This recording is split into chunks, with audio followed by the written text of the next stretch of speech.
Hey guys, welcome back to the AR YouTube channel. और 7 अगस्त 2020 को एक दिल दहला देने वाला हादसा हो गया। एयर इंडिया 191 पैसेंजर्स के साथ दुबई इंटरनेशनल एयरपोर्ट से उड़ान भरा। ये प्लेन केरल के कोझिकोड एयरपोर्ट की तरफ आ रहा था। रात का समय और तेज बारिश के कारण पायलट ठीक से देख भी नहीं पा रहा था। उन्होंने 2 बार प्लेन को लैंड कराने की कोशिश किया, लेकिन अफसोस हर बार वो नाकाम ही रहे। और फाइनली जब वो तीसरी बार प्लेन को लैंडिंग कराने की कोशिश कर रहे थे, तभी टचडाउन के बाद ये प्लेन फिसलते हुए रनवे के बाहर चला गया। ठीक उसी दिशा में एक खाई था। खराब मौसम और रात के अंधेरे में ये प्लेन फिसलते हुए सीधा खाई में गिर गया। इस पर एक डिटेल केस स्टडी में ऑलरेडी कर चुका हूँ। अगर आपने वो वीडियो नहीं देखा है तो लिंक आपको डिस्क्रिप्शन में या फिर आई बटन पर मिल जाएगा। इस हादसे में कॉकपिट टूटकर अलग हो गया। प्लेन का विंग्स और फ्यूल टैंक भी पूरी तरह से बर्बाद हो गया, लेकिन फिर भी प्लेन में आग नहीं लगी।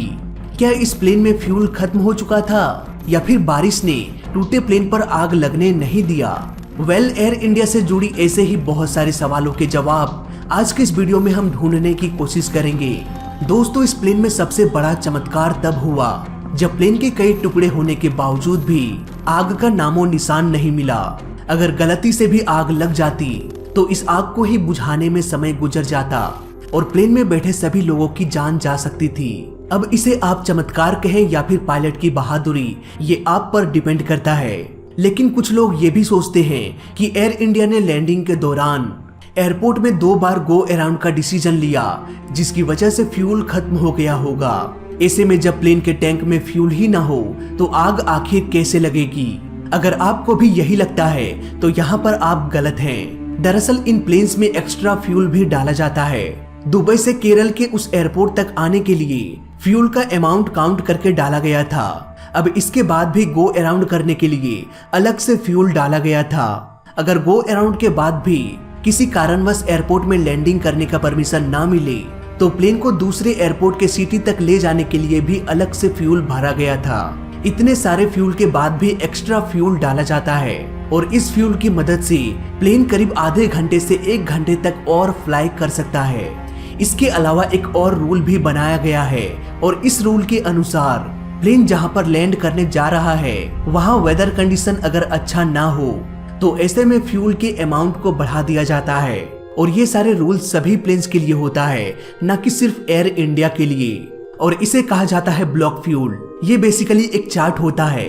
इसमें reserve fuel, trip fuel, taxi fuel, block fuel, take off fuel, ऐसे ही स्टेप बाय स्टेप हर चीज को काउंट करके प्लेन में फ्यूल डाला जाता है। सीधे सीधे कहें तो एयर इंडिया में फ्यूल का प्रॉब्लम आ ही नहीं सकता था। हाँ, ये बात और है कि अगर ये प्लेन कहीं खो जाता, ये अपना डायरेक्शन भूल जाता और किसी कारणवश प्लेन का संपर्क पूरी तरह से टूट जाता, जैसे कि MH370 के साथ हुआ था, तो ऐसे में फ्यूल खत्म होने की संभावना हो सकती है। लेकिन आज के समय में प्लेन का खो जाना ये बहुत मुश्किल है और इस पर भी मैंने एक डिटेल वीडियो बना रखा है, लिंक आपको डिस्क्रिप्शन में मिल जाएगा। अब यहाँ पर ये बात तो क्लियर हो गया कि प्लेन का फ्यूल टैंक खाली नहीं था जब ये क्रैश हुआ। अगर प्लेन का फ्यूल टैंक खाली नहीं था, अगर प्लेन क्रैश के दौरान भी फ्यूल भरा हुआ था, तो प्लेन में आग क्यों नहीं लगी? दोस्तों, मुझे यहाँ पर ऐसा लगता है कि क्रैश होने से पहले प्लेन के इंजन को ऑफ कर दिया गया होगा। नॉर्मली जब प्लेन हार्ड लैंडिंग करता है या प्लेन का कोई पार्ट जब रनवे से टच कर जाता है, तब फ्रिक्शन की वजह से स्पार्क क्रिएट होता है। और अगर उसी वक्त प्लेन के टैंक से फ्यूल लीकेज हो रहा हो तो ऐसे कंडीशन में प्लेन में आग लग सकती है। फॉर एग्जाम्पल, इस पिक्चर में आप देख सकते हैं यहाँ पर लैंडिंग गियर में प्रॉब्लम आ चुका है और फ्रिक्शन से चिंगारी निकल रही है। बात करें एयर इंडिया की तो उसमें ऐसा कोई भी प्रॉब्लम नहीं था और वैसे भी बारिश के मौसम में स्पार्क की वजह से आग लगने की संभावना कम हो जाती है। लेकिन और भी दूसरे कारणों की वजह से आग लग सकती है, जैसे कि इलेक्ट्रिसिटी, शॉर्ट सर्किट। इलेक्ट्रिसिटी तो पूरे प्लेन में सप्लाई किया जाता है और ये इलेक्ट्रिसिटी प्लेन को प्रोवाइड करता है उसका जेट इंजन। और अगर प्लेन किसी तरह से डैमेज हो जाए तो शॉर्ट सर्किट के कारण आग भी लग सकती है। यहाँ पर पायलट ने इंजन को भी बंद कर दिया होगा ताकि पूरे प्लेन में इलेक्ट्रिसिटी सप्लाई रुक जाए और आग लगने की संभावना भी कम हो जाए। इसके अलावा प्लेन में बैटरीज भी होता है जो प्लेन के इम्पोर्टेंट इंस्ट्रूमेंट्स को ऑन रखता है इन केस अगर दोनों इंजन फेल हो जाए और इंजन के द्वारा पावर सप्लाई रुक जाए। हो सकता है पायलट ने बैटरी पावर को भी डिस्कनेक्ट कर दिया होगा। दोस्तों प्लेन में जेट A1 फ्यूल भरा जाता है जो कि केरोसिन बेस्ड फ्यूल होता है। इस फ्यूल में पेट्रोल की तरह तुरंत आग नहीं लगती। केरोसिन में आग लगने के लिए थोड़ा हीट चाहिए होता है। केरोसिन में आग लगने के लिए थोड़ा हीट चाहिए होता है। इसीलिए तो जेट इंजन फ्यूल को अधिक से अधिक कंप्रेस करता है ताकि इस कंप्रेशन के कारण फ्यूल में हीट क्रिएट हो और इंजन के अंदर आग लग जाए। आग लगने से मेरा मतलब है इग्निशन सिस्टम स्टार्ट हो जाए और इंजन रन करने लगे।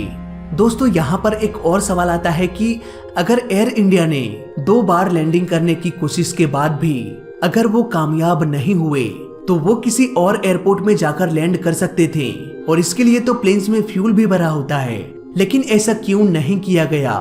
दोस्तों यहाँ पर एक रूल बनाया गया है, अगर 2 बार लैंडिंग करने की कोशिश के बाद भी प्लेन लैंड नहीं कर पाता है तो वो दूसरे सिटी में जाकर लैंड कर सकता है, लेकिन एयर इंडिया के पायलट ने ऐसा क्यों नहीं किया, इसका जवाब हमें ब्लैक बॉक्स के आने के बाद ही मिलेगा। कल मैंने एक न्यूज पढ़ा कि जिस हॉस्पिटल में पैसेंजर्स का इलाज किया जा रहा है वहां पर आम लोगों ने लाइन लगकर अपना ब्लड डोनेट किया ताकि जिसे भी खून की जरूरत हो उसे मिल पाए। आमतौर पर हॉस्पिटल्स के ब्लड बैंक में इतना सारा खून नहीं होता कि एक टाइम में वो इतने लोगों को ब्लड दे सके। दोस्तों इस न्यूज को पढ़ के मेरी आंख भर आई, इंसानियत आज भी जिंदा है। आज के इस वीडियो में अभी तक के लिए बस इतना ही।